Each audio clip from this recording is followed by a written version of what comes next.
Assalamualaikum warahmatullahi wabarakatuh.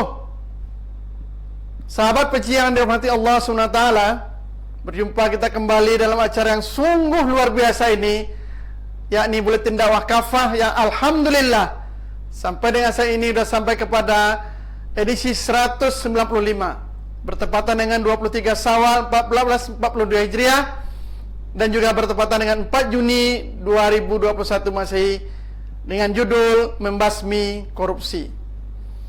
Korupsi merupakan musuh bersama semua masyarakat, sistem, dan ideologi.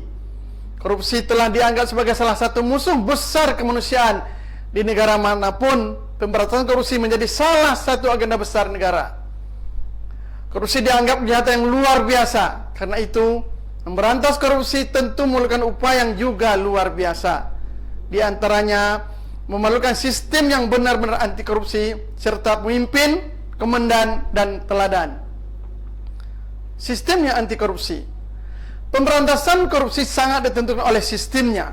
Pemberantasan korupsi akan terus menjadi harapan kosong di dalam sistem politik sekuler demokrasi yang korup saat ini.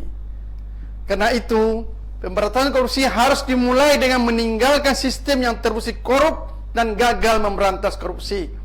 Lalu diikuti dengan mengambil dan menerapkan sistem yang benar-benar anti korupsi. Sistem itu tidak lain adalah sistem Islam. Dalam sistem Islam tidak ada politik biaya tinggi. Celah bagi kolusi dan upeti dalam pemilihan pejabat juga akan tertutup sama sekali. Tidak seperti sistem sekarang ini. Dalam sistem Islam, hukum juga tidak bisa diutak-atik, apalagi ditekan sesuka hati oleh penguasa. Sebabnya, hukumnya adalah hukum Allah Subhanahu wa Ta'ala, bersumber dari Al-Quran dan As-Sunnah, yang diistinbat dengan istinbat syar'i yang sahih. Dalam sistem Islam, perubahan hukum dan undang-undang untuk melemahkan pemberantasan korupsi, termasuk melemahkan lembaga pemberantasan korupsi, tidak akan terjadi. Tentu, masih banyak lagi aspek mendasar dalam sistem Islam yang menjamin sistem ini benar-benar anti korupsi. Adapun secara praktis, pemberantasan korupsi adalah dalam sistem Islam diantaranya: pertama, penanaman iman dan takwa khususnya kepada pejabat dan pegawai. Aspek ketakwaan menjadi standar utama dalam pemilihan pejabat. Ketakwaan itu akan mencegah pejabat dan pegawai melakukan kejahatan korupsi. Kedua, sistem penggajian yang layak sehingga tidak ada alasan untuk berlaku korup. Ketiga, ketentuan serta batasan yang sederhana dan jelas tentang harta gulul serta penerapan pembuktian terbalik. Rasulullah SAW bersabda, siapa saja yang kami angkat untuk satu tugas dan telah kami tetapkan pemberian gaji untuk dia, maka apa yang diambil setelah itu adalah harta gulul. Hadis riwayat Abu Daud. Berdasarkan hadis ini, harta yang diperoleh aparat, pejabat, dan penguasa selain pendapatan gaji yang telah ditentukan, apapun itu namanya, baik berupa hadiah, fee, pungutan, atau suap, merupakan harta gulul dan hukumnya haram. Hadis ini mengisyaratkan pendapatan pejabat dan aparat hendaknya diungkap secara transparan sehingga mudah diawasi. Harta pejabat dan aparat harus dicatat, bukan hanya mengandalkan laporan yang bersangkutan. Harta kekayaan pejabat itu harus diaudit. Jika ada pertambahan harta yang tak wajar, yang bersangkutan harus membuktikan hartanya diperoleh secara sah.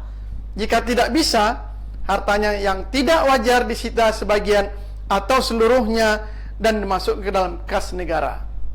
Keempat, hukum yang bisa memberi efek jera dalam bentuk sanksi takzir.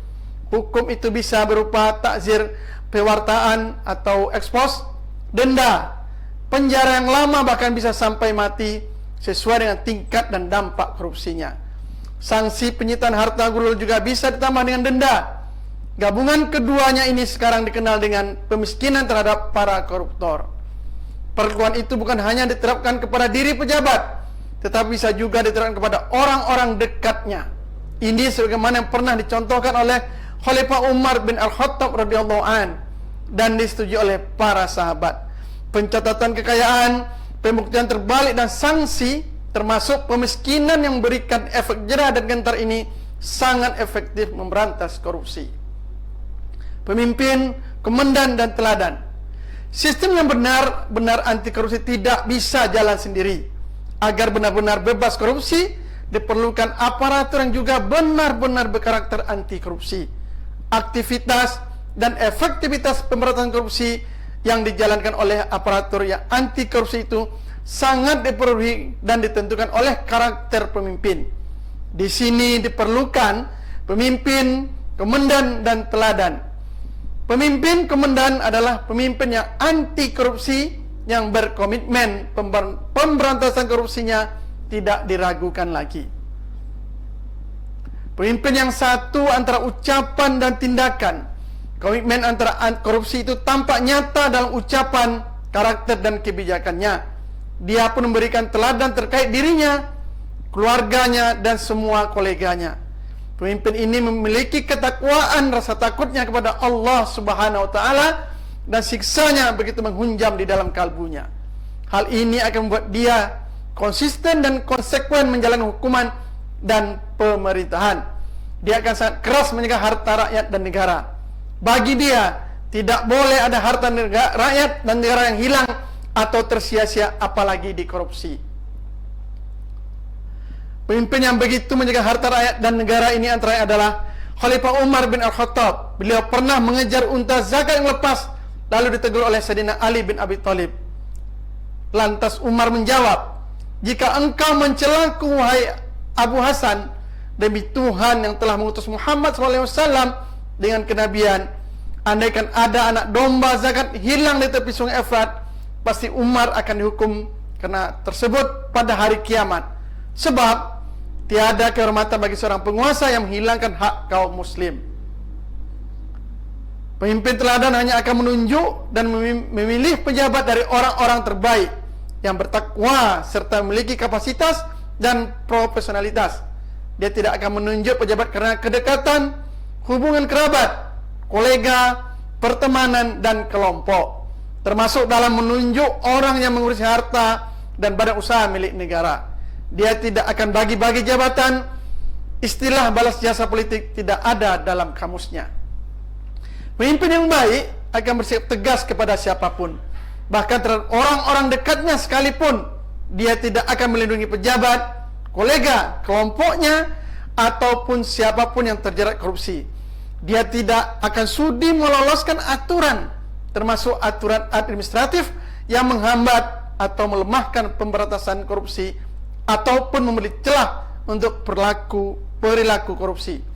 Dia juga tidak akan membuat kebijakan, memilih pejabat dan melakukan upaya yang melemahkan upaya pemberantasan korupsi. Pemimpin yang baik itu memiliki ketegasan seperti dicontohkan oleh Khalifah Umar bin Al-Khattab radhiyallahu an. Jika Umar mendapati kekayaan seorang wali atau amil bertambah secara tidak wajar, beliau meminta pejabat tersebut menjelaskan asal-usul harta tambahan yang tak wajar tersebut. Jika penjelasan tidak memuaskan, kelebihannya disita dan dibagi dua, separuh diserahkan kepada Baitul Mal. Hal ini pernah beliau lakukan kepada Abu Hurairah, Utsman bin Abu Sufyan, juga Amr bin As. Pemimpin yang baik itu sederhana hidupnya. Dia bukanlah pemimpin yang kekayaannya bertambah hanya ketika menjabat. Pemimpin yang baik itu seperti Khulafaur Rasyidin, Abu Bakar As-Siddiq radhiyallahu an.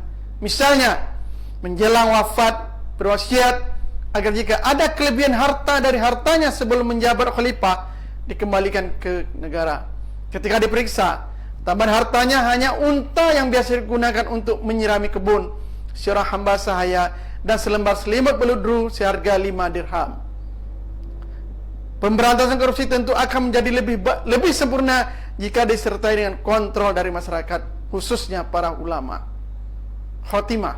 Alhasil, pemberantasan korupsi hanya akan berhasil dalam sistem Islam. Sebaliknya, sulit sekali, bahkan mustahil terwujud dalam sistem sekuler seperti sekarang ini. Karena itu, tegaknya penerapan syariat Islam secara menyeluruh dan totalitas harus segera terwujud. Wallahu a'lam bissawab. Wabillahi taufiq wal hidayah.